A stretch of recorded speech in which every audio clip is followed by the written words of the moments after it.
right? Kana kune chinhu vazukuru chatisingagone kunzvenga, kana kune chinhu chekuti kunyangwe tikasosa misha yedu zvakadini, kana kune chinhu chekuti hatigone kumuka takati taresigna kwachiri, chinhu chinonzi rufu.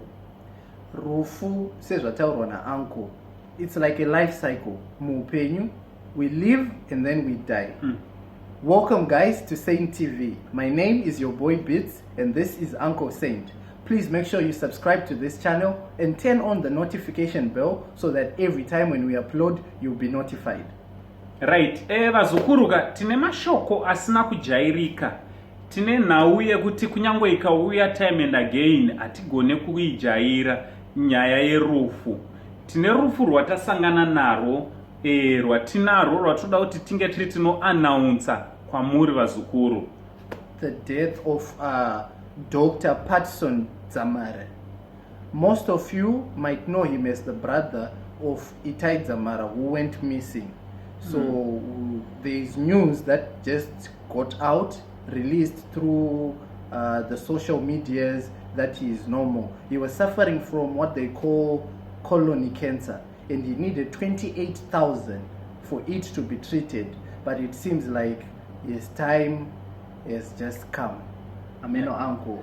And unozoti chinhu chinorwadza muzukuru, especially losing people who were working vari leadership positions, vanhu vachi unozoti mukange marasikirwa nemunhu anga achishanda semutungamiriri, kunyangwe nevaanga achitungamirira kuboka raanga achitungamirira, zvinova affecta to an extent yekuti panomboita kakuzungaira kanomboitika ipapo. Yeah, it's very true. He was a political activist and a human rights defender. He studied administration. He had an MBA in administration.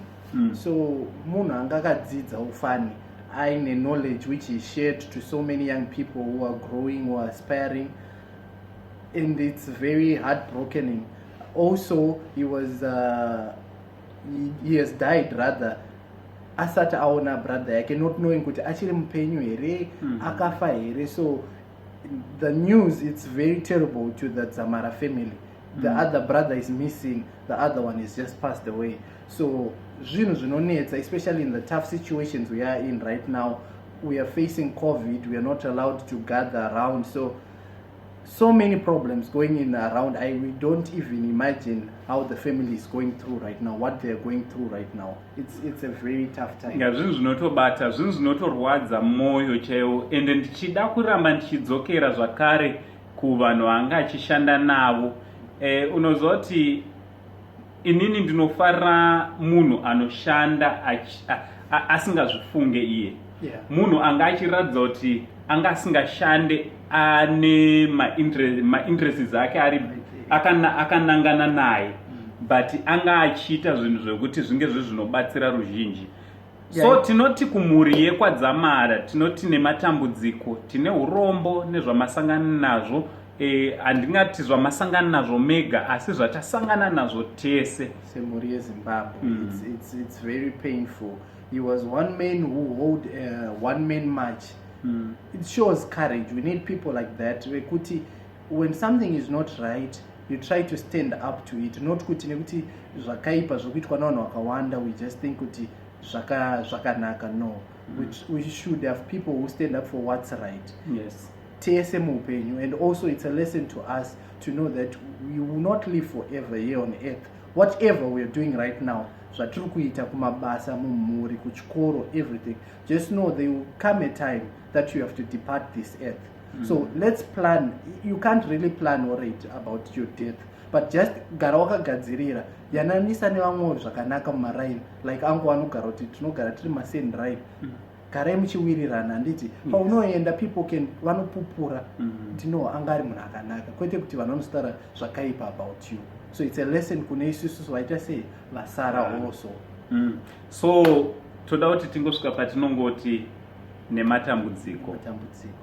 May his soul rest in peace, rather may his soul rest in power. Yes. He was a very brave man. Tinoti Mwari vamuchengetedze, vamugamuchire. ameno kuti aiwa ndafara muzukuru wangu wakuratidza kuti kukura tikapota tiitorawo vazukuru tienda nawo kunzvimbo dzakadaiwo tiri kufara nekuti tinobva tatoona kuti chivanhu chedu chichiripo. aiwa chiripo sure. Saka tiri kuti nauncle Saint Steve nayo boy beats much love.